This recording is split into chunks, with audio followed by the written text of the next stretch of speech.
Hello and welcome to the Sideline Live podcast. My name is Orla Keeling and I am the host of the podcast, where every week we bring you a brand new episode with guests ranging from Olympic champions to local heroes, coaches, support staff and anybody involved in the world of sport. Each week we will dive into different topics, including current affairs in sport, identity, skill, mindset, coaching, and also shine a light on those flying under the radar. So tune in every week for brand new episodes, new stories, and new insights you've never heard before.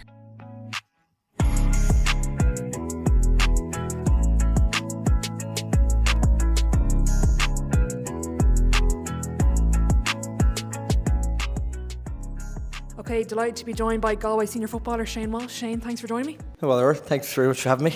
I wasn't sure where to start, but first of all, the Hell for Leather show on RT was unreal. You featured on that. How did you find being part of that? I suppose at the time, like when you did the interview, it was probably a couple of years ago, and you're not really sure how they're going to make this look like. You're in this studio over in Kildare somewhere, and you're like in this dark room looking around saying, how are they going to make a TV show out of this? But then when you actually see the production, it was class, like just to see, I suppose, how they related from like back when GA nearly started, and how it came about, and like they kept mixing in with nowadays, like what football is like, and you can see the difference, but also you can see probably the tradition coming through right through from when it started to now. We're now coming into late August. I'm assuming you got away after the inter-county season. Do you really switch off though as an inter-county footballer? Probably not as much now as you used to. Like I think back, a couple of years ago, you probably were getting away with it a bit, whereas now it's like you'll probably suffer coming back in again, because that's the level it's got to now. Like, cause every team is looking for a bit more each year, and I think everyone's seen, like in the last 10 years in particular, that the level of GA has gone up, the training, just the intensity around it, and I suppose the focus as well from players as well, because basically everything you're putting into your body, or everything you think about, or everything you're doing, is going to come back in you if you're not doing it right. Come when you go back into the pre-season and back into the games, like, so it is important. That was the question I was going to ask, was how often are you thinking about the game? You said you're probably thinking about it nearly every decision. So even during the day, like today you're training tonight, how often are you visualising game scenarios, just talking through, even in your own head, just visualising different things? To be honest, it was actually funny. Herself was saying to me there yesterday, it's like, will you ever stop talking about it? Like, it's just ingrained, I suppose, into us as well. And like, I know there's a couple of guys, even like Keane Darcy, for example, like the two of us to be living up in Dublin there, and like it's just every second day, and they react to each other about things and talking about different things and different scenarios, what you're watching as well. And just you're always thinking up of ideas, like, or how we can make things better, I suppose, from a Galway point of view, and also maybe ideas you can bring into your own game. And that's the best thing about like having your teammates close to you as well, is that you're able to kind of pass things over and back and see what they think, and maybe they might say something different to you. And it's just about taking those concepts, but you never stop thinking about it. Like for me, it's just I go to bed at night thinking about it, I wake up in the morning thinking about it, and I in between, when you might do between with the work, you're switching off to a small bit, but still every daydream is passing off to a football pitch somewhere. Do you separate what you do from who you are as a footballer? Yeah, well, I try to, I suppose it is hard. Like, I probably try not to relay as much I think about football, like in your everyday, like, cause you probably try to keep the head down and get on with things to a certain degree. But at the same time, like, obviously, you don't want to be kind of blanking it as if to think you don't think about football. Like, I think everyone does know, but to what level, only you know exactly what you're thinking about and how much you think about it. Like, so. I suppose it is. It's a hard one to do. Like, I think it's more so from a point of view of people coming to you. They probably find it hard to separate it, maybe talking to you. Whereas for me, I can very easily isolate it. But at the same time, I probably don't like to isolate it too much. Do you find it hard keeping it fresh then? Like, you're going on the road now, even with the inter-county split season, it is still a long season. You're not really getting that break in the summer, maybe, that people might think. Like, so how do you find it keeping it fresh and trying to stay fresh mentally? Yeah, I think it's down to the groups as well that you're with as well.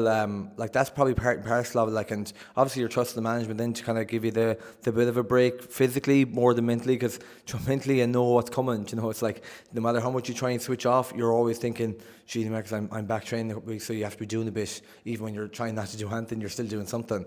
So I think that's probably the difference. But like, you're trusting in the expertise around you, that they're going to be like, yeah, look, you need to take a break, whether you want or not. You need to take the break. quick and get the body right, etc. And especially probably for me in the last probably 2 or 3 years with a couple of injuries as well, like just that focus point. Like I kind of thought I was in a good space towards the end of the intercom season, picked up an injury, and then you're kind of like, you want to make sure that's right before you go committing to the club scene, because you want to be right at the end of the day when you're playing, or as close to.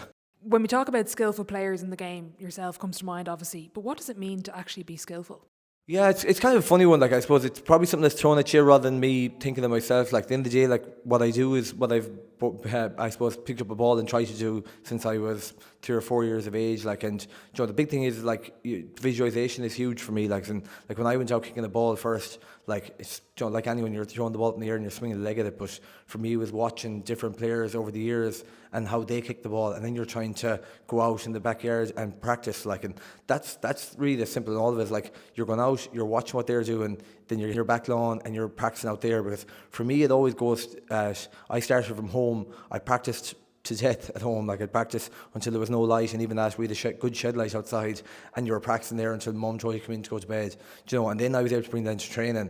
And then like then when your teammates seeing you do it, and they're kind of like, geez, yeah, like that's came on some amount, and then gives you the confidence then to go and do it in matches, and so then everyone sees it then. Like, but it's like what they say, it's like nobody sees you when the lights are off. Like everyone judges you when you're out under the championship lights or wherever it is you're playing, whereas all the work you do beforehand, that's what's made you to be what you are when you're out there. Like, so I think that's the key for me, was a bit of belief at home to kind of give you the confidence to go and practice, and they be out kicking ball with you and watching what you're doing, and then you bring it into training, your teammates give you the confidence, your management see it then, and they're like, oh yeah, like keep doing that, so it's those little things. But you're always trying to evolve your game. Like no more than a couple of years ago when like David Clifford came on the scene, I was watching what he was doing just to see, because at the end of the day, if you think you have it, you're probably falling behind. And like that's the key, is you're trying to always watch different players and what they're doing. And even that, I still feel like I'm learning how certain movements, even like watching Rob there with us in the corner, like he's a completely different player to me, but you see how effective he's been.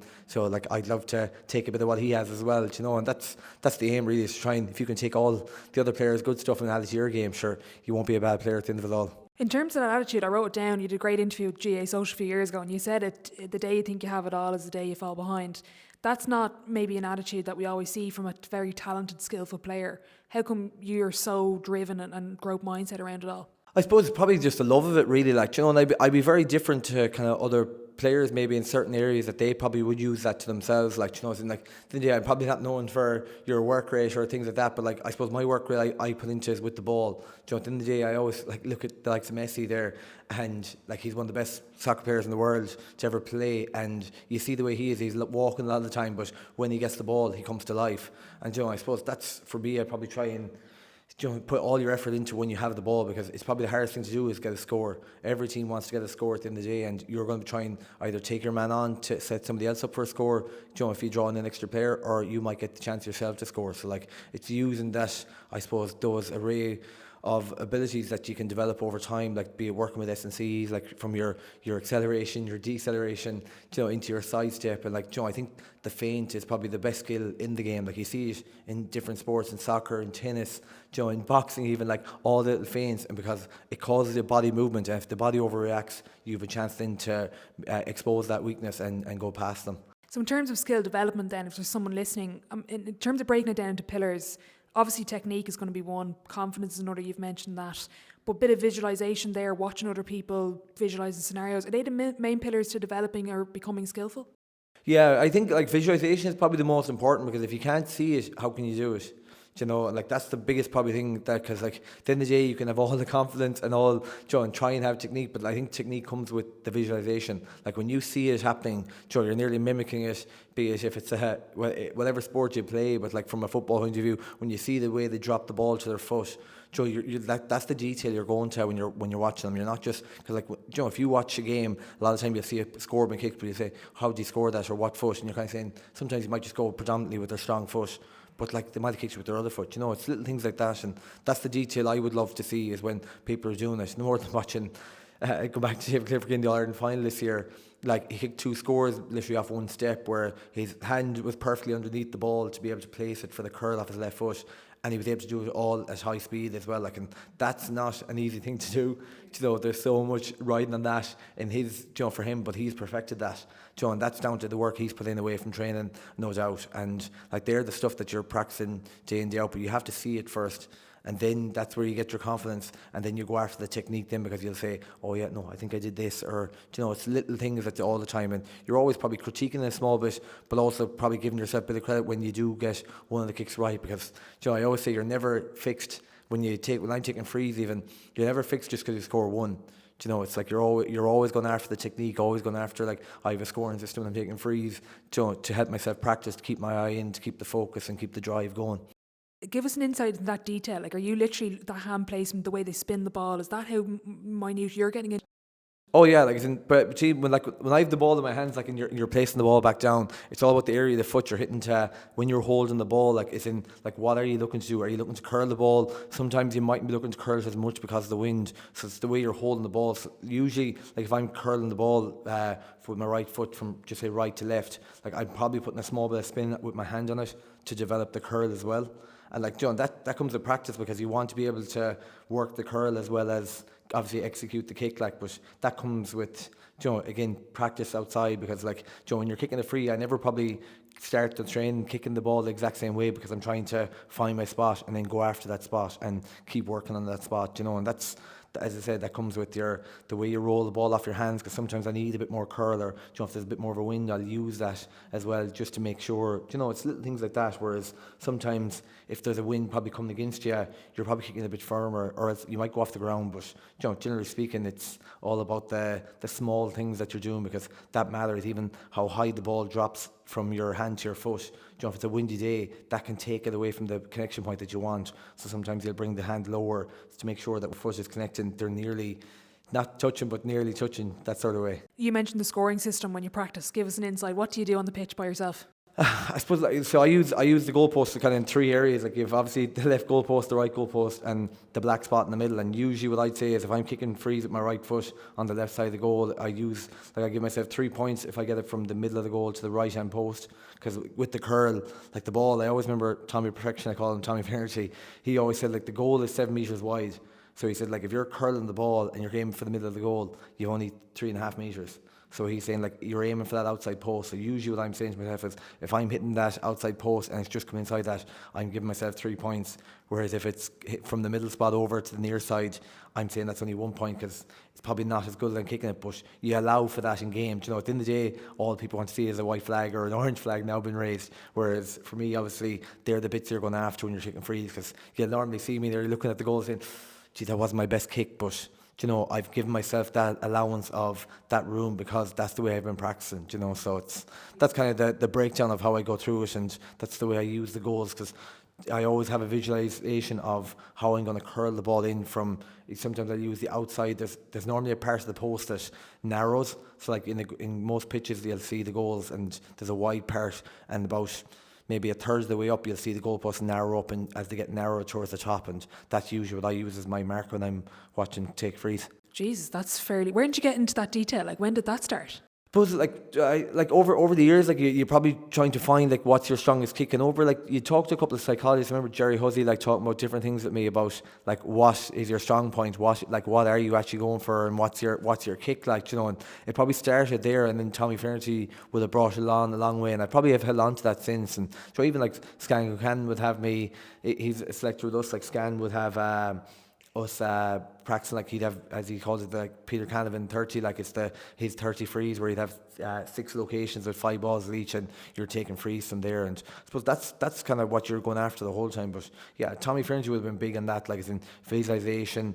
using the post, like using those little things that you can see in every pitch that you're playing on. Because at the end of the day, if you're using the person in the crowd, some games you mightn't have that person there, so what are you looking at then? So it's they're good things for me, and they've been practical for me. And the most thing, as I was saying earlier, like, you can visualize it, you can see it. As in, for me, I can see that post, and every single time I'm going to take a free, that's exactly what I'm going for them when I'm doing it.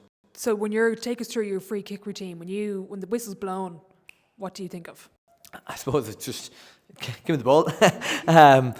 No, I suppose the first thing is like you're seeing where it is, and then you're kind of jump. I might have a flick of the grass just to see exactly what way the wind is if you're not totally sure. And then after that, then you're marking the spot. I love to mark my spot and go back from there, and it kind of makes it easier for me because I know exactly where I'm kicking from. Where some people I know like to steal a few yards. Like I'll mark my spot, do a little like 2 tap for myself, and then you're taking your 7 steps back and to the left, and then just I suppose I like to do a thing where I spin the ball in my hands. Again, it's just kind of I suppose use up a bit of excitement in me and a bit of energy just to make sure I'm kind of get myself focused. It's just the way I've used over the time, and like I use the 7 letters of O'Neill's then when I'm kicking, so like the I is in the middle, and like that's my connection point. So if I'm using the I, I'm aiming for that outside the post, like I was talking about, where the goalpost starts to narrow, and then I'm starting to just rock the ball into the motion. When normally when I'm in play, I get the ball and I'm on the move. It's normally in a motion of like you're rocking a baby to kick the ball. So like I'm trying to bring that as much realization into my kick that I would do in normal play, and then bring that into the free kick style, and then just a small little stutter just to build up momentum, and then let the flow happen then. And I suppose keep your head down over the ball, and you're hopefully watching the ball curling in like from your right to left if you're kicking off the right foot, and just the very same technique I use off my left foot as well. When the whistle goes, in terms of your thinking, like I'm trying to think of a big game, maybe coming down to the last couple of minutes, there's a point in it, like when the pressure's on, when you're probably, let's say, maybe a little bit kind of not out of breath, but you're maybe 60 minutes into a game, bit of fatigue kicking in. How do you stay focused in it mentally, and when do you visualise the ball over the bar? But the big thing is obviously, it's probably easier when there's big crowds there, because the crowd are nearly trying to put you off, so it actually gets you focused straight away. Like, sometimes if you're left quiet, you're in your own thoughts, and next thing all of a sudden you probably maybe are making bigger the situation. And look, don't get me wrong, there can be big situations, but generally speaking, I suppose in most of the big occasions you're in, there's always a crowd there, so it kind of helps you dial in the focus. And then, for me, I feel like everything starts to narrow on to what I'm actually doing and going through your routine, because at the end of the day, there's so many variables in match days, but like the one thing that I've said to myself is like your routine has always been the same. So like that's something you can just fall back on no matter what. When I wake up out of bed and you throw me a ball, I know exactly my routine is kicking a free. So for me, it's the exact same thing. You hear the noise, all that sort of thing, people trying to put you off, but like I'm just saying, oh yeah, the ball, let's get into my routine, do my little 2-step, walk back your 7 steps, rock the ball, give it a spin, you're ready to go then into your routine. And after that, then it's just as soon as I always say, when I'm rocking the ball, my head rolls back with the ball, and as I'm looking up with the rotation of the ball, like my eyes are going towards visualization of curling inside that far post. That's what I'm doing. So every time the ball comes back down by my hip, I'm rolling down with it, but then as I'm coming back up, you're starting that visualization of that's where you see the ball curling into. And then that's after that, then you're just, once you've gone through your 3 or 4 rocks, then I'm ready to go, and let's let the ball do the work then after that. Class. Because what comes to mind when I think of your game was obviously the 2022 final, but I do want to ask, like, when the game isn't going for you and maybe an off day shooting, what's your self-talk like maybe at the start of a game when it's not maybe falling that early? I suppose the biggest thing I always say to myself is like be true to yourself, like in the sense that like you can't stop just because it's not working for you. Like at the end of the day, like you're picked to do something in a team, and what you've done your whole career is that's why you're there. And and for me, obviously trying to get scores and trying to create opportunities to score, like that's been part of my game since I was, as I say, so like as in for me that hasn't changed. So like the more like the All-Ireland final, obviously the toughest part of that, the Armagh game, was we lost the game. Like, but for me, like I was trying to do what I normally do, but it wasn't coming off for me. But like I would have been eating myself if I came away from that game and I just stood there and said, just somebody else do it. And that's not my nature to just get off and say, no, it's not my day today, somebody else take it up. And like that's probably been the tough part. Even I know this year is probably 1 or 2 games in particular coming back from injury was tough. The Dublin Derry games in particular, like where I felt at the start things weren't clicking, and all of a sudden then you're going into your shell a bit, and like they ate me up those games because I'm like, that's not me, that's not who I am. Like whereas like for the example the Armagh game, like it wasn't my perfect game, but I just kept going at it, and like no matter what, like the lads that said it to me the week before, and that was kind of the effect of the teammates of saying to you like, we back you to go for it, and 1 or 2 didn't work out in the first half. Next thing, sure, I probably missed as much as scored in the first half, but I just kept going at it. I said I'm not going to until the game's over. Like, and that was kind of my mentality of the self-talk thing that I was saying to myself. I'm just going to keep going at this, because I feel like that's what I'm about. And if it doesn't work out, I'm not going to be one to say you didn't try, because in the day, all I'm there on the pitch to do is try my best. And it's up to the managers to say whether that's good enough or not. And if it's not, they take you off. And if it is, or if they feel like that you might make something happen, they might leave you on. But like, that's out of my control. I can only control my effort and my thought process, and I can just keep trying. And that's the easy thing for me coming away from games, that I tried. And I'll never have someone say to me that, he just stood there and he was just basically a spectator like the rest of us.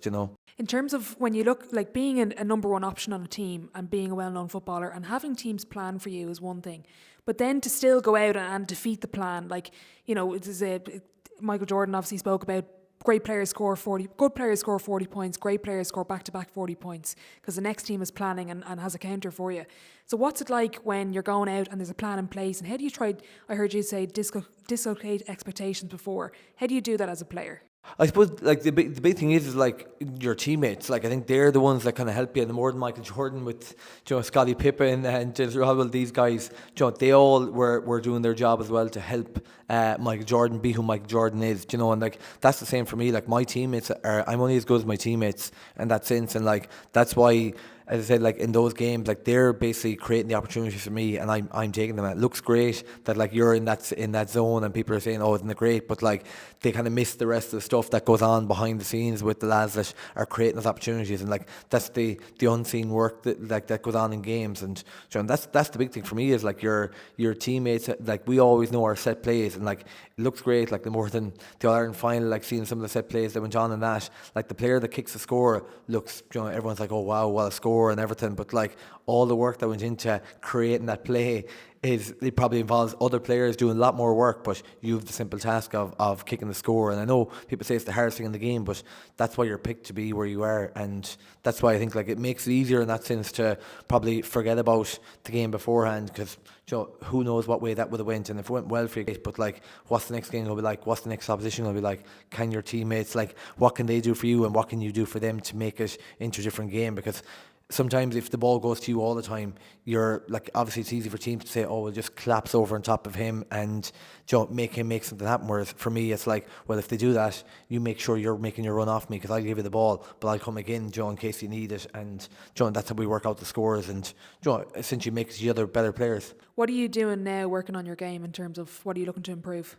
I suppose a bit of it's the movement side of things. Like, I think like I've seen like the likes of Rob's movement inside is kind of like one that I love watching, especially when I was injured there for a while for the season. Like, you watch his movement and how effective he is, because like Rob's not the quickest person in the world, but like his jink gets him space all the time, and like I have a sidestep in me, I suppose, and I'm probably making a lot of hard runs to get scores. Like everyone says, like, you'll kick the hard score, but can you get an easy score? And I suppose they're the little things for me that I probably wasn't doing enough of, staying in close to goal, the little movements like that, because like I like to be more expressive, I suppose, and feel like I've more to offer, but at the same time you need to be more disciplined as well. And that's probably an area for me where I can be like, how can I be most impactful where I am right now? And if you're fresh to go for runs, great, but if you're not maybe as fresh, can you make a cut inside? Can you make a screen for somebody else? That's probably the big area for me that I'm probably looking at trying to tweak in the off season, because look, can I get the ball and take a lad and score? Yeah. Like, you ask anyone, probably they'll say they've seen me doing that over 10, 12, 13 years, whatever I'm long, I'm playing for Galway. So like, that's nothing new, but can I add something new to my game? And they're probably little things. And even like adding on the bit where you're, I suppose, especially with the 2-point arc, but getting the ball off somebody in a set play where they've passed you a ball, can you kick off that 2-step? Because like, that's a difficult skill, like, because like a lot of people can do it sometimes, but can you do it all the time? The more than you said about the back-to-back 40 points, can you kick back-to-back scores like that? And like, that's the ultimate sign of your improvement, if you're able to do that, versus the once in a few. What's the most underrated skill in the game at the moment, Shane, do you think? I still think it's the ability to kick off 2 feet. Like, you still always see people resorting back to that same old of what they do in games. And like, look, some people are very successful at it. I remember Sean Kavanagh getting that side step. He does the same little shuffle and still kicks a score with his right foot, even though I'm saying, like, can you not just show him down one side and say, if you're going to beat me, at least hand pass it over or kick it off your left? little things like that I'm always kind of, they're pet peeves of mine, I suppose, because I'm always saying, like, can you solo off your left? Can you, can you hop off your left hand? There's little things like that I suppose I enjoy in the game, that I'm like, I love to manipulate the ball. Like, the biggest thing for me is when I'm carrying the ball is like, if somebody's on my left hand side, can I play the ball across my body? If someone's on my right side, can I do the opposite? It's the little things like that I feel like that's what helps me be who I am, because I'm able to manipulate the ball, to control it, to be able to excel and decel around somebody because of that. Whereas if I was only able to go off one side, it makes you a bit more predictable, and you probably have to work that bit harder as well to get your scores, versus when you have the 2 feet and you're able to back yourself in no matter where you are. That all counts. Like, so I think that's probably, for me, it's probably the top one. But no more than that, it's probably the bit of movement inside, where it kind of went out of the game with the way the football went the last couple of years, but you'll see a lot more now again come back in with the new rules. Yeah, you mentioned before the influence of a school teacher on your game and developing both sides. If there's someone listening that has a younger player or as a brother or sister or kid, what would you prescribe in terms of kicking and skill development from a young age in terms of what they should do? I think, like, I don't think people need to, like, make it too complicated. Like, at the start, like, for me, again, it's going back to, like, you have to pick somebody. Like, there's players out there at the moment, I'm sure that young people out there are loving watching, and like, you just have to watch what they're doing, and then you're trying to copy what they're doing, and like, that comes with repetition. Like, and I know it sounds boring, but like, for me, like, I used to play games out in the back lawn, kicking up against in between the gable into the house, kicking between 2 windows. That was my goal. And like, I was playing All Ireland matches between Galway and Kerry and Galway and Mayo and Dublin and Cork, all these different teams, because I knew so many players. And I was watching the players, and then straight away once I got the ball, and I was pretending to be it Bernard Brogan or Jason Sherlock or Colin Corkery even, for example. Like, that's how far back goes. But like, you're still watching how they kicked, and you're trying to mimic what you saw of them when they were kicking. And like, that for me is what stood to me, being able to kick, because like, I was able to, I suppose, try and bring that to life in me and feel like I was that person kicking the ball. And like, that's what I think it was. It's just, you're over and over again, you're practicing. And I never really saw it as practice. I saw it like as enjoying what I was doing. Like, I enjoyed football. It's been probably the love of my life since I was 2 or 3 years age. And that's the way I saw it when I went out there. It was just pure love and joy, and I couldn't think of anything else I'd want to be at. I never saw it as like, oh, I need to go out and do this to make myself a better player. Like, I wasn't thinking like that at the time. I was just enjoying what I was doing, loving what I was doing, having that freedom to be kicking the ball whatever way I wanted to kick it, but obviously with a focus of who I saw on TV maybe that weekend before. And it changed. Like, look, Kieran McDonald, I could think of all these players that I was watching, even internally with Galway, you had Porrick, Jaff Allen, these players there that were kicking, especially with left foots. Like, and even I always remember Sean Duperre's point of outside of his right, kind of near like a punt in the 98 All Ireland at the end of the game. It's little things like that stick out to you, that you're always kind of thinking at that moment in time, can I do what he did there? It's like, and that's what you're trying to do when you're practicing yourself. How often do you practice now by yourself?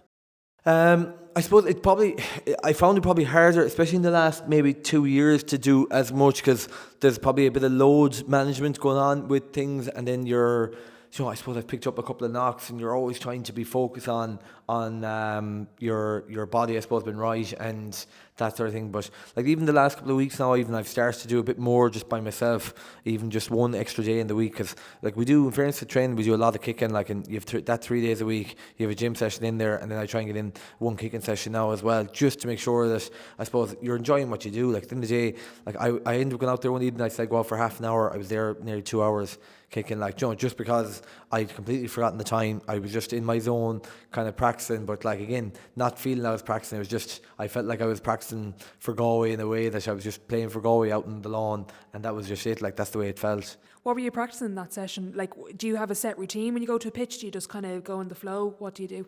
There's a small, like, I suppose I always try to let a bit of the flow happen, because like, I always go for like to make sure I get my 30 frees in. But like, outside that, then like, scenarios might come up in your head. They're like, oh yeah, I'd love to practice this one on the run, or this, especially now with the 2-point arc, maybe like that you'll take one on the run, but you'll know where you are to make a little side step back out. Little areas like that, maybe one like where you'll throw up the ball and do a little cut off it, and just little movements like that to be able to maybe kick off, as I was saying to you, off that 2-step. Like, that's been a bit of a focus of mine the last couple of weeks as well. So like, little things like that you're trying to go after, because like, they all add up. Like, that's for me. Like, and then straight away once I go into training, I was taking these shots, I was like, straight away it was come back into my head, oh yeah, I just did this the other night.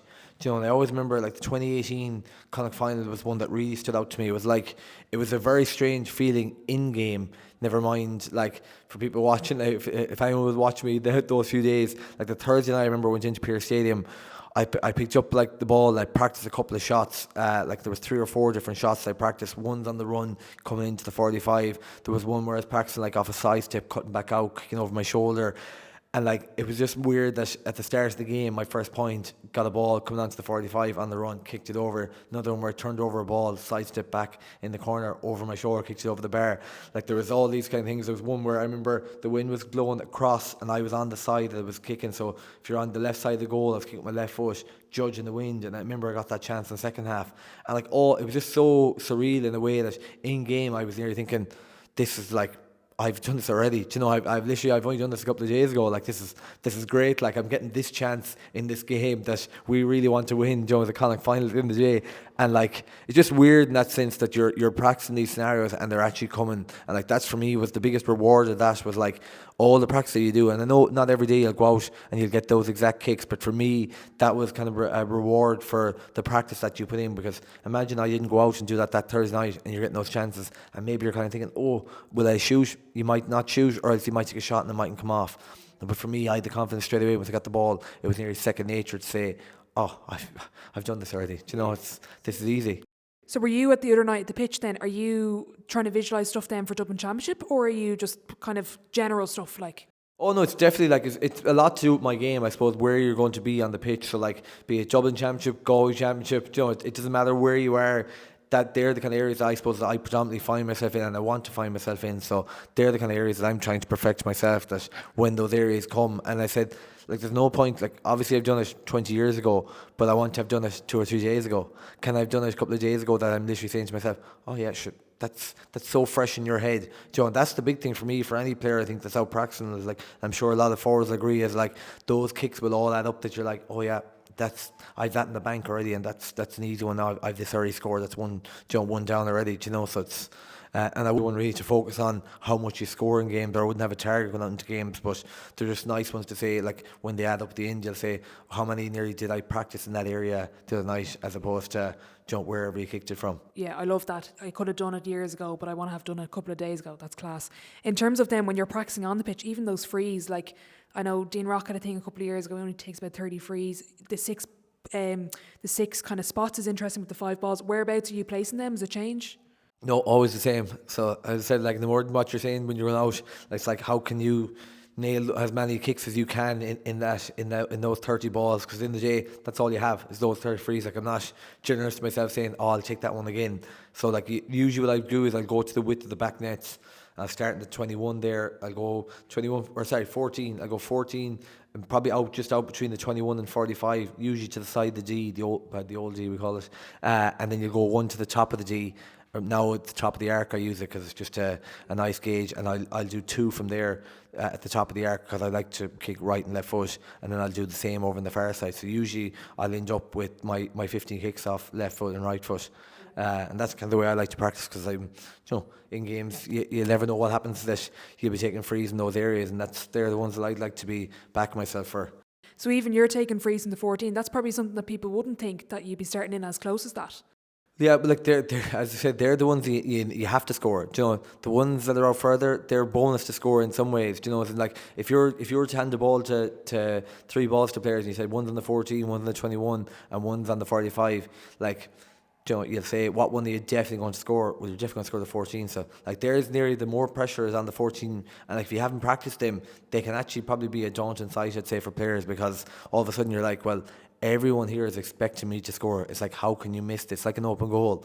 Do you know, where at the 145, well, he'll probably get this, but like it's a good kick. Do you know, it's little things like that people will be saying. It's like, do you know, if you miss, do you know, it's like, that's why 45s aren't always scored. Frees out that far out aren't always scored. Do you know, so like obviously you're still going after that, but the ones you need to really make sure they're the bread and butter are the 14-metre ones, and then you start working your way out. And as you work your way out, that's when they get a bit more difficult. In terms of your practice and skill development, like how do you balance static learning and practicing versus game speed and building in the visualization? How does that work?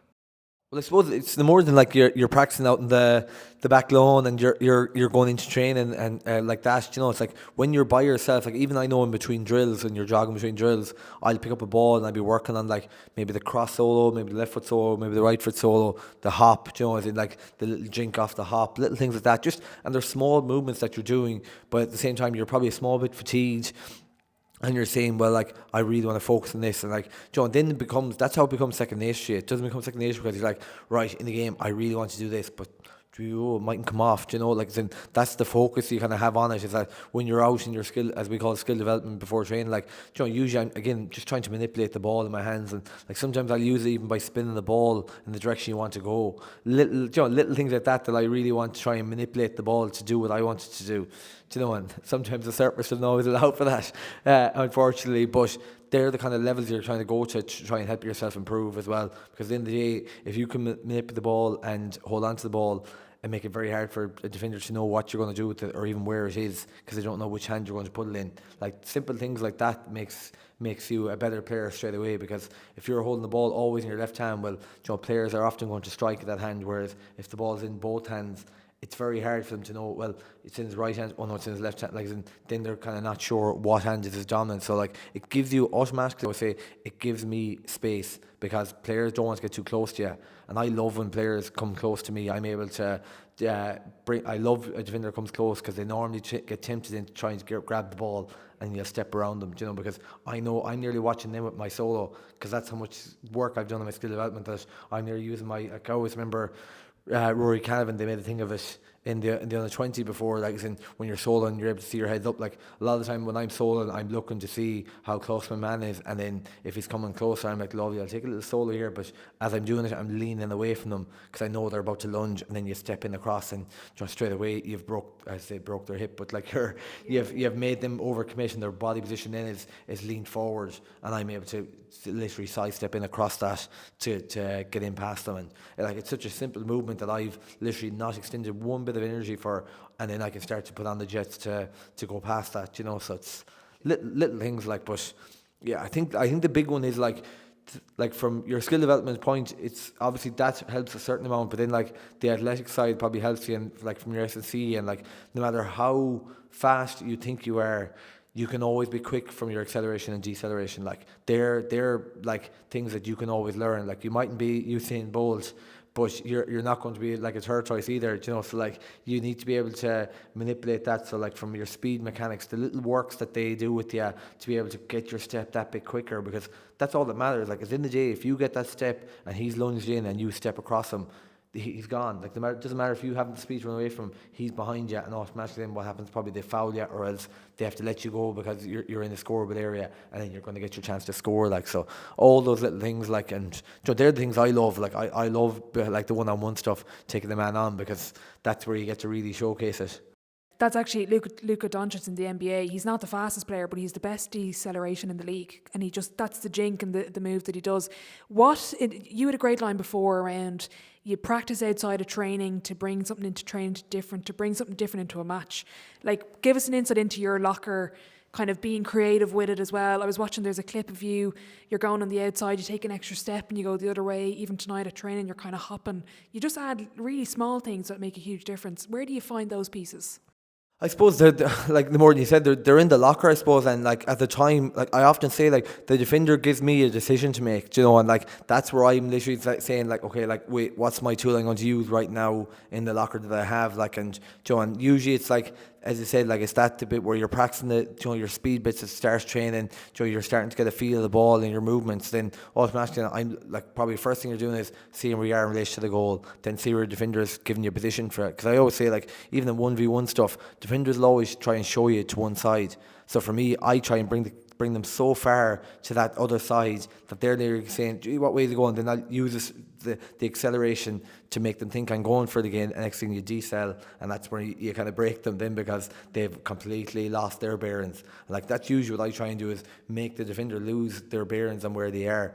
And like, it's I know it probably sounds kind of weird in the sense that you're saying, how would they lose their bearings? But like, you'd be surprised, because all of a sudden, like, when they're watching you doing a little jink in front of you, a little side step, and all of a sudden you've shifted their body to move in one way, all of a sudden they're saying, I'm so focused now on the ball, I'm not entirely sure where he is, and then they're either liable to dive in, and if they dive in, it's great because you'll go past them, or if they don't, you have an easy score to get, that's their kind of, I suppose, the small things that come into my head when I'm seeing, like a lot of it is when I have the ball and I'm looking at seeing what the defender's giving me, because sometimes the defender will say, I'll give him a channel here and run, and then you try and burn him, simple as, or as you'll go the other way and try and use the acceleration, deceleration, or you'll try and say, gee, I'm a bit tired here, you'll start to like lean into the whole feint thing, and then you'll go for a shot, and you'll sell a solo dummy inside, and it's just, sometimes I use the, like, who my market is. Is it a forward drifting back? Is it an actual tight defender who's literally saying, I'm not going to buy your dummy? So then there's little things like that I always going through my head, that I'm watching who is around me when they're there, and you're trying to make the best decision in what you have in those areas. So really, it's another added pillar is the decision making in the game. It's the split second that you're trying to get the second to step, and even but who you're marking, where's the gap. Like, there's a lot of thinking in it. Oh yeah, no, that's exactly it. And like, as they always say, like, sometimes you can overthink it, but like that, it does come down to decision making. I always remember people saying to me, like it's decision making is sometimes my downfall in some ways, but also it's the best decision you ever made. And usually people can be quick to say when it's not good versus when it is good, But like for me, like, you enjoy that process. Like, look, are you going to get every decision right? No, you're not. But like, Joe, you enjoy the process of it, and you enjoy trying to get it right, and you enjoy the challenge. Then if you don't get it right, well, then what does that defender think you're going to do next? And that's the thing. And do they think they have you? Because like, I love that situation if the defender thinks they have you, because it's an extra way of me saying, well, hold on, I have something else here to show. Like, so they're kind of the things that I suppose go through your head in those battles, I suppose, because like, you have a battle with your own self, like, especially if one doesn't come off, what's your next move? But you have to just keep going into the locker. As I said, like, we've so much work done over the years, you've so much work done in a given year, that like, you have the skill set, you have the mechanics to do it, and it's just all about bringing it to the table on that time. How thoughtless is your game? Keith Wood, an Irish international rugby player, gave a great line. He was like, club level, 50% you're thinking of the game, 50% of the time you're thinking of the game. Irish team, 80% of the time you're thoughtless. Lions, you're 90% thoughtless. You're thinking about it for 10%. What's your take on that? I think about the game a lot before and after, but not during. Like, be very little now where I'd be like conscious of, like, because I'm very much like, I've nearly seen it all in my head before it's happened, so it's kind of, you're trying to use that then to your strength, because like, is to say, like, if you're thinking, you're not doing, and like, sometimes I've been guilty of that before. I'm allowing the thinking to overtake the doing, and like, if everyone's out there thinking, you're not executing anything there. You're doing it all upstairs, and next thing, all of a sudden, you're looking and saying, just haven't moved much today, So like, they're the big things I think that you have to really focus on. Is like, you have to be more, and like, that's where it comes back to, like, when you're doing in the art of doing, like when you get that ball in that moment, it comes back to straight away. It's like the subconscious thought is, like I was saying earlier, it's like you've already done that there 2 days ago. So straight away it comes so quickly to you. You know what you're going to do. Versus when you haven't done that, all of a sudden there's a delay, a processing going on in your head, and you're saying, oh, and then your opportunity is missed. So like, they're the small things that you're going after, especially I suppose when you're been tagged in games and players are marking you and they're trying to put heat on you. Like, that's the kind of area that you need to try, I suppose, get to, is where you have it already done, that straight away what's coming your direction, but also what's in front of you, and you're going after those little things to execute. And be it already having the conversation with the players that were saying that maybe if you're going to get double, I've seen them doing this already. That's a pre-game thought. And then all of a sudden you're telling the lads, make sure you're coming off me if you see that happening. And it's little things like that then, that when it's already seen it happen, you already see the player moving, you're giving the ball, and then you will go again and get, you might get again off the second phase, because what is everyone watching a game? Everyone's watching the ball. So like, they're the kind of the key things, I suppose, that you're looking to, I suppose, exercise when you're playing. How would you measure a good individual performance after a game? Or how would you quantify it or look for it? I suppose it's just the impacts you make in the game, really, for me. Like I love being on the ball, and I love trying to make things happen. Like, that's for me. Like, and if I'm not making things happen, I don't care. Like, I don't believe in a good game being that you had 20 passes or 20 balls, but you get 20 hand passes. Like, that's not my game. That's not what I want. Like, I near prefer where I had 50 balls, and if I got 30 of them right and 20 of them weren't right, it's like, but like, those 30 balls, you got, a couple of goals off them, or a couple of really good scores off. Like they're the kind of things that you're going for the team, as opposed to getting that amount of ball and just saying, oh yeah, I'll take the safe option. But like, just I always say, there's enough players in the team that'll do that. So like, let's let you be the something different. So I think that that's always the thing. And like for me, then it's always going after the ones I didn't get right. Then like that's my focus after games. And more than like people talk about the 22 All Ireland, like I always remember the 2 wides that I had in the game. I don't really think about the points that I scored, because I'd already done that. I'd nearly already practiced that. Whereas the ones I'd practiced that didn't come off, I'm like, they're the kind of bugbears that kind of keep you chasing. And I suppose again, keep reminding you like that. While it wasn't bad, it wasn't perfect, and like Porrick always says to us, like he always strives for perfection. He's like, will we ever get there? No, we won't, but there's no harm in trying. And that's kind of, I suppose, been my philosophy since. Is like when you hear him saying to chase perfection, like that's all you're trying to do then when you're going out there. And as I said, you'll never get there, but it's an enjoyable process. Nearly, as I said, there's days where you'll beat yourself over it, but there's days you'll really enjoy going after it and saying, geez, I'm getting there. And like that little feeling keeps you going. It's the spark that keeps you going year in, year out, that you're saying, I'm still going to get that, I'm going to get that, so it's an enjoyable thing. And I think that's the centre of it all for me, is like, you're enjoying what you do. You don't really care about the wet nights, the cold nights, the snowing nights. You just go out and do what you do because you love doing it. Has it ever got to a point where you haven't enjoyed it? I suppose, if I'm honest, probably the 23 season was probably one that, you look back and saying, was the best decision for Shane Walsh to play for Galway that year, or was it the best decision for Galway for Shane Walsh to play? I probably don't think it was. I just felt the year that had gone by beforehand was so exhausting, and just the whole experience probably was, it's probably my first time where I felt like psychologically I was challenged, and I just never could shake it. And then, there was probably a bit of pressure because we came in off the club transfer.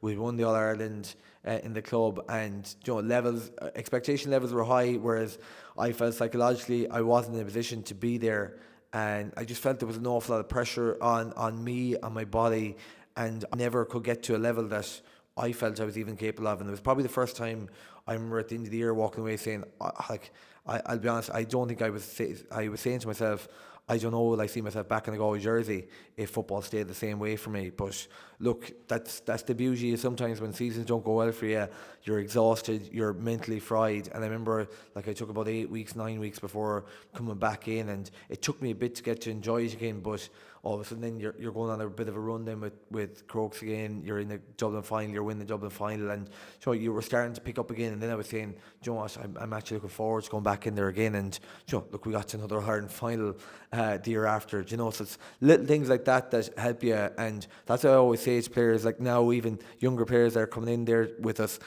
And the football it can spit you up or chew you in and spit you out again, and it depends how you kind of come out of it yourself. But this year I can't wait to go back in again. It's like we didn't get to the level that we deem acceptable of ourselves, but that's something for us to chase now. Whereas 2 years ago I hadn't felt like that at all. I was like, I don't know, do I want to go back in there? So it's a kind of a strange place to be in at that time. But I'm kind of delighted in the way that I've lived through it, got through it, and look, you'll see things again and say, gee, Max, why did they do that? But at the same time, look, they're often the making of you, those setbacks, and I'm delighted to stay at it, because I'd be kicking myself if I wasn't doing what I'm doing now again.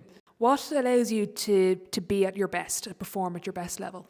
I think it's just that bit of freedom. I think that, is in because obviously I'm the first person that knows. The more than when people make a mistake, the first person that knows is themselves, and the first person that knows that the expectation level that comes around me is obviously myself. But if you think about that, all you're doing is putting pressure on yourself firstly, and the last person that needs to do that is do that to myself. So just that bit of freedom to go out and play, and nearly the best thing is not to say anything to me in a way, because I'm I know sometimes I'm so easygoing and so lighthearted with things that people can think, oh, Jesus, that lad, does he care at all? But as soon as he crossed the white line, there's nothing more I could care about than being out there and playing for Galway and trying to help the team to win, So they're often the best bits. And I always say no player can come in the dressing room thinking the same way and feeling the same way. At the end of the day, you're all there, you're conforming to playing for the team you're playing with, but at the same time, every player is going to walk into that dressing room differently, because their approach it has to be different nearly in a way, 'cause you're not the same person. Like, there's no person the same that comes in there. And some lads will be quite similar in saying, geez, they like to listen to their own music. Some lads like to crack a joke. Some lads like to be dead serious, and they're really worked up and they want to be emotional going into the game. And that's what works for them. John, that's why I always say, like, the big thing, the big learns, I think, for managers and all that is, like, allowing those players to be who they are. John, like, that for me is, like, I feel when I'm at my best is, like, I'm easy going, I'm just going in, have my packet or two of Haribo, and I'm just happy out, can't wait for the game to come along. And, John, I'm not really thinking about it too much other than I just can't wait for the game to start, and that's where I feel. Whereas, like, if I rehearse the scenarios too much that close to the game, I'm there thinking more than I'm doing. So I like to be always in that zone of kind of like, the game is coming. I'm just thinking of what's next, what can I do next, what can I do next, what can I do next. That's my best process. No more than the, like, people are on about the All Ireland 22. Like, there was no thought process of exactly where I was going to be in the day. You're going back to your practice of what you've been doing beforehand, but at the same time I was just completely thinking about what's next. That's why I didn't even take in much of the occasion, bar the pre-match parade. That was the only bit I probably took in on the day. The rest of it was just, I was numb to it. Is elite sport inter-county level, is it more of a physical or a mental challenge, Shane? It's probably like there is the physical element, but actually I always say the physical element is actually easier now than it was back probably 5-6 years ago. I think it's completely changed that way. Like, mentally, I think the demand that's gone on players now, and again, it's just the criticism that comes with it. I think for players, especially younger players now, like, I'm probably thick enough to kind of get on with it. But, like, younger players that are coming on the scene, and if it doesn't go well for them, like, all of a sudden you're just open to this platform of user 246 is coming in saying this lad is not worth the jam. Like, and these sort of things are being said, and you're kind of saying, like, put yourself in that scenario. Would you like that said about yourself? And that's what you wish would happen at those times, because, like, I always say, it's like that person mightn't have had their best day. Simple as you can say that. It's like, no one needs to be any more with it in that sense, and because, like, that player again could have something going on off the field that's affecting their game. As in, like, be it work, be it somebody sick at home. There's so many scenarios that go on, and that's why I've probably learned, like, you're not as quick to maybe pass a judgment on somebody now, even because I'm getting older. Like, you're half thinking, like, oh, that lad wasn't great, but, like, you're saying, you just don't know. And I'm not saying you want to dwell on that either and make turn it into this, like, thing of you're in a bubble that you can't say anything to anyone. But, like, there is a way about how you can pass these things on to people. I think that mental pressure, along with then they're mentally driven towards trying to succeed at the top level, and, like, the way it's gone, it's like the demand is there. Like, mentally you're there 7 days a week. Like, people say you only train 3 or 4 nights a week, but mentally you don't switch off. John, that's the hardest part, is, like, you're trying to tell someone that you're always constantly thinking what you're eating, what you're drinking, what your training you're doing, are you running enough, are you gymming enough, are you eating too much? All of this comes into play, and, like, that is mentally demanding on players. And, like, that's why I was saying, like, the GAA, I don't know, do they realise, like, I know they talk about it being an amateur organisation, but, like, the demands that are gone on players now is gone through the roof, like, and, like, there's no way of that going back now, because that's what players are associating with the high performing environment. That's what a high performance environment is now, with your S&Cs, your psychologists, your performance coaches, your nutritionists, your managers, your selectors, your coaches. All of this has came in now. Like, there's no taking a step back and, like, expecting the same product. And players aren't going to allow that either. Like, they're looking to go after this week in, week out. They're, like, as I said, they're just looking to squeeze that orange every single drop out of it, because that's what they want to do. That's what they believe is going to maximise their chances of doing whatever their expectations are for the group, be it an All-Ireland, be it the Tailteann Cup, be it a provincial title. You're always going after that, like, and it's hard to know what the future holds. Like, I think we need to do more like, around the I suppose the marketing of it. Like, I think, like, there's so much exposure there for players to be more themselves, to the media, all of that kind of thing would be so much better for the game. Like, the GAA should be opening that environment towards that, no more than they should be opening, making a big culture thing of the All-Ireland final days, where, like, even, like, I've heard it has on about fan zones and things like that you have over in America, the tailgate, and, like, imagine that in the All-Ireland final day where you're Jones's Road, do you know what I mean? Like, there's such chances there to really expand our game. And, like, I'm not advocating for like the game has to go professional, but like there is a lot more that has to be done for players in that sense. Like, be it the like businesses getting behind them to sponsor players, to like help them with the financial burden, because like players are putting so much into it, and like out of the pocket be putting so much into it because they're doing it for the love of what they're doing, the love of their county. So that's what they're trying to do it all for. So at the end of the day, and like they get you get very little out of it at the end of the day. Some players are luckier than others, but like I'm speaking on behalf of like your 40 lads in a squad. Do they all get the same thing? No, they don't. Where I think that's, it's wrong in that sense, but you can't really blame the players who are getting it. It's the player. It's I suppose the whole culture around the GA. Can they do more for those players? And I think that would actually help the mental burden that's on players as well. Do you think part of you were saying maturity there, and you've great honesty throughout the interview as well, but do you think the kind of the process around the Crokes transfer and all the kind of talk around it has also heightened your awareness to all that in terms of what lads be going through behind the scenes? People don't know, do you know? Yeah, I suppose like it's annoying. Like, I always see these. The odd thing pops up when you're on social media of like, oh, certain such a player is transferring club, and like it's my head that's stuck in the middle, even though I have nothing to do with it. I did it a couple of years ago, and it's like automatically it's like it keeps getting drawn on to this image of me being there, and like it is quite annoying because like I've done the same as lots of other players, and they're still doing at this present time, moving clubs and stuff like that for whatever reasons they have themselves, and I'm sure they're all worthy of it, and that's the end of the day. That's all it was, and like that's kind of the annoying thing is like you're just been painted with this brush, more than like you hear these things of moving to Salt Hill and moving to Ballina, and I'm like the Salt Hill stuff, I'm just like, where is this coming out? Like getting phone calls. I was out in Portugal, been like, are you moving to Salt Hill? I'm like, why would I move to Salt Hill? Like, I'm not from Salt Hill. I was never from Salt Hill. I'm not living in Salt Hill. I'm living in Dublin. I was like, if I was going home to Galway, I'd be going home to my home club. I wouldn't be going somewhere else. Like, it's so it's just that sort of stuff, I suppose. And like again, I'm probably old enough, and I've really good people around me. Like I know Rachel's really good to me in that sense, and like being, I suppose, a good soundboard for me. Mom and Dad have been always like a rock for me, and my brother is, and my sister. Like they've been so good in that sense. So, like it kind of makes it easier for me. But like, do all those other people have that support around them? Like that's the big thing, and like you're looking out for those people that maybe are. And I always say like I have no problem in talking to people in those areas, because like I've went through it, and I've kind of, I feel like I come out the other end and I'm fine with it. As much and all as things might be pet peeves to me, I don't really lose any sleep over it either. I kind of laugh at it now, and kind of you're nearly going along with it. I say if I could ever find the jersey out there, I'd throw it on just to keep it going, because it's just they're silly stuff in the end. Rachel had a great line. I know you mentioned the GA social, those who mind don't matter, and those who matter don't mind. Was there any other nugget or advice you got just trying to navigate a difficult period like that, or even going through periods of when football's not maybe as enjoyable? What's the good nuggets or advice you're getting in those periods of? I suppose, well, yeah, that was probably the big one at the time, that Rachel said to me, and I know it kind of was like, came so quick from her that I was like, I remember it hit me, and I was like, oh my gosh. I was like, it was just perfect at that time, because there was so many people saying things that you're like, but like you said, that was so powerful for me at the time.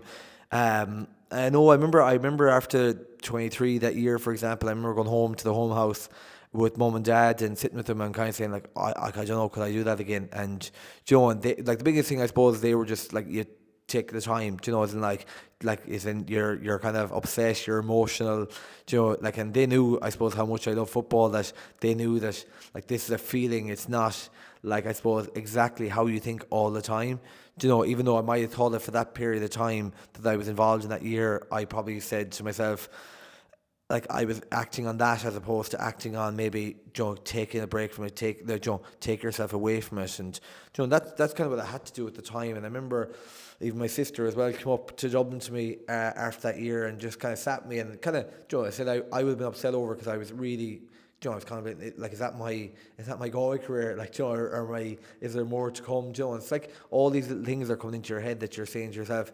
And like, it does bring up emotion in you, because you're thinking like, you've put so much into this over your whole life. And like I never said to be all indoors to play for Galway, but it was always a love of mine to have that opportunity to. And I've loved every minute of it. And I'm saying to myself, like, do you want to say goodbye to that now? And I always remember, like John Divley was saying before, like, you don't have it forever. Do you know, like, and that's probably the one thing that probably was lighting the fire in the back of my head was like, do you know, if I say now is the time, do you know, am I going to look back at this in 5 years' time saying, "Geez, why did I stop then? Like, do you know, I had a couple of more years to give to it. Why am I thinking like that?" Do you know, so like, they're probably the big things that kind of sat with you, that you're saying to yourself, well, do you know, take yourself out of this for a second, get yourself right, get yourself in a position where you can go back again and, you know, see, can you fall back in love nearly again? And, you know, that's kind of what it was. And like, that's again probably a credit to Robbie and Carl and Crokes and the lads kind of helping you back into things there and kind of getting the feel of things. I know Bernard Flynn as well was involved there, and Joe, they were very good fellas to be chatting with and kind of lifting you. And they probably saw me as well, probably coming in saying, "Geez, that's not the same player we probably saw 12 months ago." Yeah. You know, so it's like, how can we get him back to that sort of level? So yeah, it's just it takes time, and that's why I always say, like, nobody make a rash decision. You know, don't make a decision in the heat of the moment unless you want to be like, I don't know what. Like, I always remember Conor McGregor coming out saying he was retiring from the MMA, and I know he's not a fan favourite people, but then coming back in again, then and fighting again. You know, so it's little things like that you don't want to step away and then have to come back with kind of egg in your face saying, "I'm back." Actually, yeah, like Michael Jordan, I'm back. Yeah, you know, that exactly. So. Appreciate your honesty with that as well. What separates the best from the rest, Shane? It's my favourite question I ask everybody. What the greats from the rest? I think it's the speed at which they do things, and like, what even makes them more impressive is because a lot of the best players are probably been tagged with such a focus, and there's such energy goes into them that like their ability to do things at a high level, but at speed, kind of dictates them, I think, from the rest, because like they're not alone their physical skill set to move quickly and their ability to move quickly, it's their mind as well, because like your mind has to be so sharp in those areas because you know exactly near what's coming your way, and like that's the challenge you're probably setting to yourself, that you're trying to get on top of that when you're there, as opposed to, you know, sometimes players, I guarantee you some players, like if they're being honest, they'll be like, "I know I'm going to get a bit of time today," because your man in there is getting a bit more heat, you know. And you can see it in games, like be it watching some of the top forwards there between like Conor O'Callaghan for Dublin, for example, like the heat he getting games, and the other players then will get a lot more time in the ball. But from the opposition point of view, they're saying that's exactly what you want, is the other players out, not the likes of Con, you know. So it's the same concept. So I think like it's that level of what they're able to do in that time frame, because, you know, the more than like Dave Clifford had the ball for 46 seconds in the All-Ireland final, look what he did with it, you know. And like that's what I'm talking about, that level of the been speed upstairs. And like I always say to kids, like when they're out practicing, like what an inter-county player does do out on the pitch is no different to what you're doing now. It's just you're doing it at a higher level, at a faster level, and the better you can do that at speed, the better player you're going to become. Whereas if you're slower to do it, it puts you in that bracket of you're just not at that level. And, you know, that's what you're trying to encourage kids to do is, yes, I know you can soul the ball, but can you soul the ball a bit quicker? Can you do it while you're sitting on defender? You know, it's all those little things. Can you give the hand pass on the move at full speed to your man off his shoulder, or is the ball looped up in the air, or is it just behind him? You know, they're all little things, but they all matter so much when you're playing at the highest level. Have you learned anything from Paul Mannion? I was enjoying watching both of you on different teams tonight. I like, in fairness to Paul, like he's an exceptional player, and like probably the one thing I'd probably notice in Paul, like that he probably doesn't get enough credit for in a way, because everyone sees him as this scorer, and like don't get me wrong, he's a phenomenal scorer for you, and just, you know, his exceptional footwork, but like his actual fitness, like his aerobic ability to get around the pitch is probably something that you never hear of him. Like he's always on the move, and he's always got his head up, he's always looking for a pass, and that's probably the big thing for me, is like when you're inside and you see him on the ball, you nearly know he nearly knows where the ball is going to go, and you're saying, I know he's going to do that, you know. And like that's probably the thing I love about Paul the most, is like that ability to look up, because he will give you the pass and it's nearly always on the money. Like, and that's, I don't know, that probably comes from his like the technique side things from his soccer days when he would play. Like I know he played with Ireland underage as well. Like, and you can see that kind of with him, his footwork when he's on the move. Because like I always talk about his acceleration.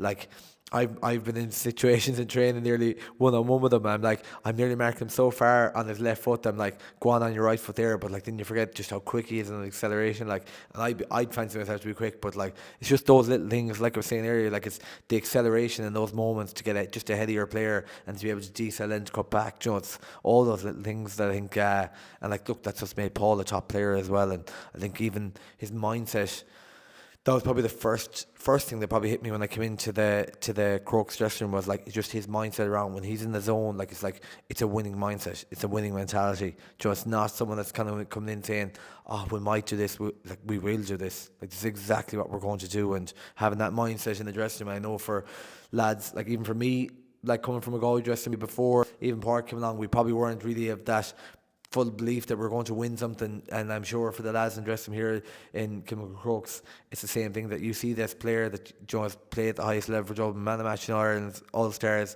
all that, and you see him come and saying we're going to do this. Like it's very easy to row in behind that then when you're playing. I have to bring this to a close. I'm conscious of time. I'm going to fly through the sideline 7. I've loved this. We've gone nearly Yoda level into the detail of Gaelic football. Shane, I'm going to ask you for question 1. What's your favourite quote? My favourite quote, it's probably, obviously over time it's probably changed, but I suppose like to win something you've never won before, you have to do something you've never done before. I think that's probably the one that's resonating me with the most at the moment, because you're looking at all the time that you've had with Galway, and we've gotten close to our Ireland final days, but look, we're trying to find something that you haven't done to get something we've never won. So that's probably what is going through my head now in this off season. Very good. Question 2, best sporting event you've been to. Pick one as a player and one as a fan. I suppose, well, from a playing point of view, obviously the 22 All Ireland was surreal, like their first time to get to play. I'll never get it. That morning waking up, I just enjoyed so much of that day, because I was like, I literally dreamed about this since I was a kid, and to get out and play, and it was perfect up until about 63 minutes when things started to slip away from me, and all of a sudden it came crashing down. I always remember watching back the game on Christmas Day, and I was like, oh, it's great. Next thing, no, we lost the game. So like that was, but like the whole occasion and what that meant for Galway GA at that time was just an unbelievable thing. Like, and it was hard coming off it because people were nearly praising you for getting to an Ireland final rather than actually the outcome of it. But that was definitely from a playing perspective. The Dublin County final actually would have been close to that as well. My first year up there, it was a real hostile kind of environment after the transfer. So, but it was enjoyable. Like it felt really cool to be out in it. You felt like you're really up against it in that game. As a spectator, let me think. As a spectator, from what I've been to, I'm trying to think. Like there's I suppose I'm trying to maybe keep it away from GA in a way, but I suppose it's hard to go back. Like I always remember like the Kerry Mayo semi-finals in 2014. Like they were phenomenal games, yeah. And even like their semi-final in later years, it might have been was it 19 or was it, no, it wasn't 19, it might have been 17. They played a semi-final, and like, oh, just off the charts. The atmosphere at the game it was class, So there are probably a couple that come into my head. 3, biggest setback or challenge so far in your career, and how did you react to it? I suppose, like, yeah, probably, as I said to you, probably that year in 23 was probably the biggest setback I've had to date. I know injuries and that can be tough, but like, look, every player goes through injuries, so like, I'm no different to anyone in that regard. But I suppose that time was challenging, both physically and mentally, and like it took time. It took time to get yourself around it, and the more the support you have around you to kind of help you get to that area, that was probably the big thing that helped me at that time to get to a level. The more than from Porrick to players to family to Rachel, all of those combination helped you to get back and kind of put that behind you, and and kind of get you looking forward again and contributing in a positive way. Brilliant. On the flip side then, your biggest achievement to date? Biggest achievement to date, Rachel wanted to say it was her, but my biggest achievement to date, I'd like to think it's still to come, but I suppose, like, look, one thing that probably always plays close to my heartstrings is obviously being at home and having the support of my family. And I know, like, the biggest thing after the 22 All Ireland for me, and probably the best thing about the whole thing, was, like, I remember that night after the All Ireland, and we were in the Intercontinental for our, whatever you call it, banquet, even though it's not much of a banquet. But I always remember Mum and Dad just coming over to me and, like, just obviously I was upset we'd lost the game, but like at the same time, you're feeling upbeat because your family are there. And I always remember them saying to me, like, no matter what, they said, like, they come over to me after it and kind of just said to me like, look, it's whatever way you play, it's just lovely to hear people saying nice things about you as a person, never mind what you do in the football field. And I thought that was just that one that'll always stick with me. It was probably one of my favourite moments in my life, that I had my parents saying that to me, and I was like, Joe, because I remember turning around and saying, well, like, that's thanks to you guys, like, you've made me who I am, Joe, and be it good or bad, like, that's down to you, and the nice things they're saying is a reflection on them. And Joe, it's just a lovely moment, and that, I feel like, is probably my biggest achievement in life to this day. I actually remember you posting after the 22 final, and it's an amazing photo, and I only ever thought of it then. You had a photo of all your family outside your house getting ready, I think, for the game, and that was the first time I actually thought of like what it means for the family to go to Croke Park on Ireland final day. Like, that's what it's all about. It's about family and connection. Oh, it was some send off. I like, Dad was saying a few people might come over to the house for to like see the officers thing. I was kind of like, oh, grand, yeah. I was like, I'll be getting ready anyway, so like, whatever. And like, that's kind of the way I am. I'm just like, take your side. Next thing I come out with the gear bag, and next thing I was like, I was like, there's people everywhere. I could barely move around my own house, and I was like, I'm trying to eat here. I was like, I have carb load here to do. I was like, just John Iron final tomorrow. Like, people are like, oh yeah, take notes there. We'll keep eating away there. And I'm like looking around. Next thing, people are standing outside the front of the house because they can't get into the house. Like, the place was just mobbed with people. There was probably about 300 people there, nearly. That's what I felt like, just trying to get through the house, like, to say, give their best wishes. Like, it was lovely. It was a lovely, and it was kind of similar enough last year as well, before the 24 All Ireland as well. So amazing. Looking back, what advice would you give your 18-year-old self? I suppose, like, you try not to be too vague with these, but to be too complicated. Like, probably, like, I think it's to enjoy every moment, and live every moment, like, because you're never going to be that person that you were then again, so you have to enjoy it and live it. I think that's the biggest thing, is because there's no point planning for 5 years time. There's no such thing. Like, don't let those 5 years go by, or don't let that year go by. So just enjoy every moment and live every moment, and you'll be a better person, I think, as a result of it all. Brilliant. Question 6, dream dinner guest and why? Oh, easy, Roger Federer. Oh, honest to God, he's my, well, I was going to say second love. I'll say honey is. We got a Bernie Doodle there 2 years ago, so I'm going to say between Rachel, honey, and Roger Federer, there's a good dinner party with all three. Yeah. Oh, I love nothing more. Oh, and even he is a dog similar to me as well. So I'm like, it's just a dream made in heaven. But